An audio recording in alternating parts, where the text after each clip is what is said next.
YCP అధినేత Jagan route మార్చారా?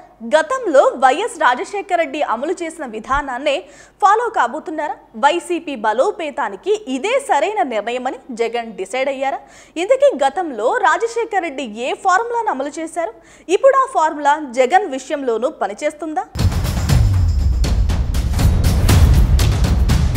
ఆంధ్రప్రదేశ్లో YCP route మార్చినట్టు కనిపిస్తోంది. ఇన్నాళ్లు పార్టీ నేతల జంపింగ్స్ తో పరేషాన్ అయిన వైసీపీ అధినేత వైఎస్ జగన్ ఇప్పుడు జనంలోకి వెళ్లేందుకు డిసైడ్ అయినట్టు తెలుస్తోంది. జనవరి 3వ వారంలో వైఎస్ జగన్ జనాల్లోకి రాబోతున్నట్టు సమాచారం. ప్రతి నియోజకవర్గంలో 2 రోజుల పాటు సమీక్షలు నిర్వహించనున్న మాజీ సీఎం కేడర్ కు పూర్తి భరోసా ఇస్తారని సమాచారం. మొత్తం 26 జిల్లాల్లో వైఎస్ జగన్ పర్యటన ఉండబోతున్నట్టు తెలుస్తోంది.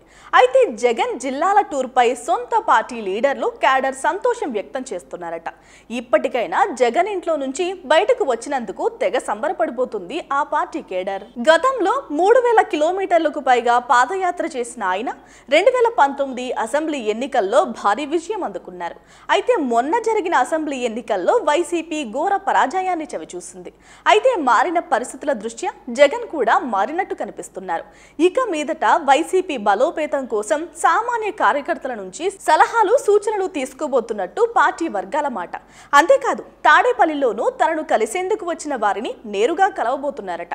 మొత్తంగా గతంలో వైఎస్ రాజశేఖర రెడ్డి మాదిరిగా అపాయింట్మెంట్ తో పని లేకుండా నేతలను కలిసేందుకు డిసైడ్ అయినట్టు తెలుస్తోంది. చూడాలి మరి జగన్ సంచలన నిర్ణయంతో వైసీపీకి కలిసి వస్తుందా అనేది తెలియాలంటే కొద్ది రోజులు ఆగాల్సిందే. Please subscribe .news.